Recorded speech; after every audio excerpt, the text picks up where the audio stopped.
À la ville, Moussa était un roi. Personne ne connaissait son passé, et il faisait tout pour qu'il en reste ainsi.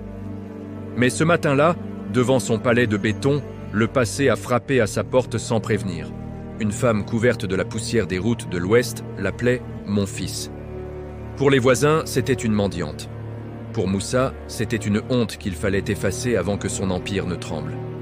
Pour Moussa, l'image était tout. Et cette femme, avec ses pieds nus et son pagne troué, était une tache sur son costume de milliardaire.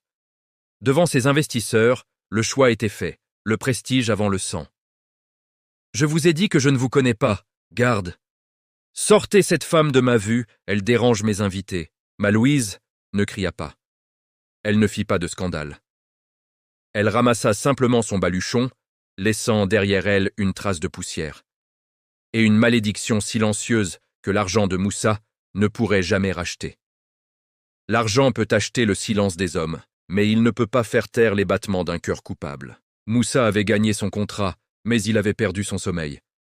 Alors que le soleil se couchait sur la ville, un appel allait briser le masque qu'il s'était construit pendant 10 ans.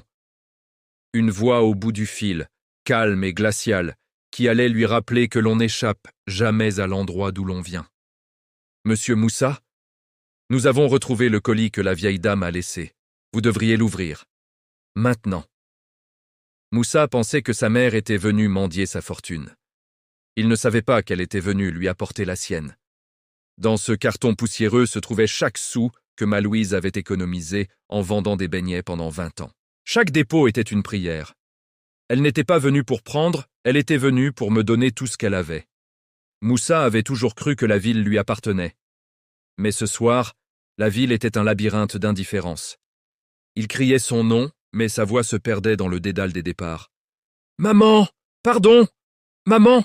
Moussa avait parcouru des centaines de kilomètres pour dire pardon. Il avait l'argent, il avait les mots. Mais au village, le temps ne s'achète pas.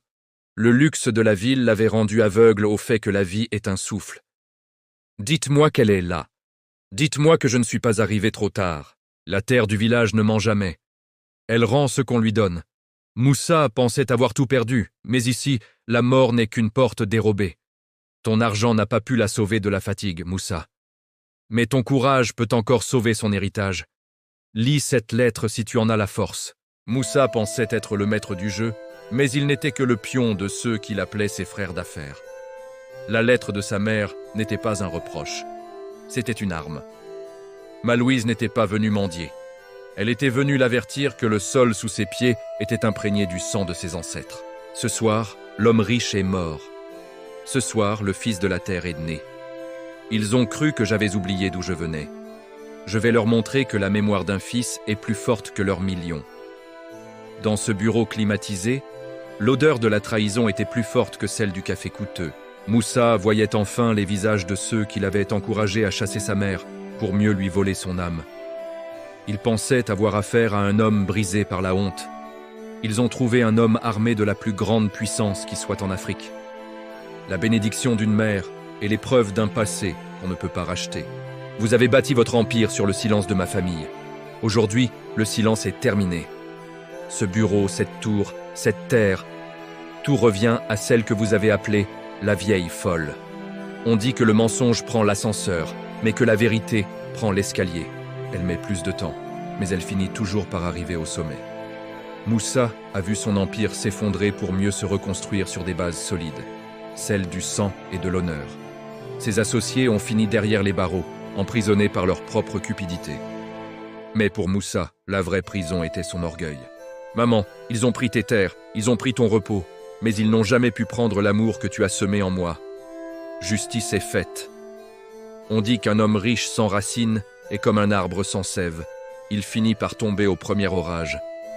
Moussa a dû tout perdre pour comprendre que sa plus grande fortune était dans le pardon de celle qu'il avait chassée.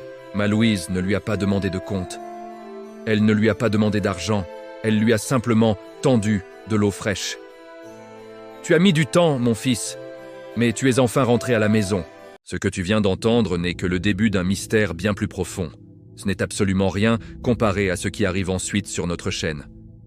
Bienvenue dans l'univers de destin et éveil, là où les masques tombent. Abonne-toi maintenant pour ne rien manquer. Le choc n'est jamais loin. Parce qu'ici, les secrets les plus sombres finissent toujours par éclater au grand jour. Les histoires ne sont pas seulement racontées, elles sont vécues avec intensité. Prépare-toi, car la suite est tout simplement scandaleuse. Rejoins la communauté Destin et Éveil. Une nouvelle histoire arrive très bientôt.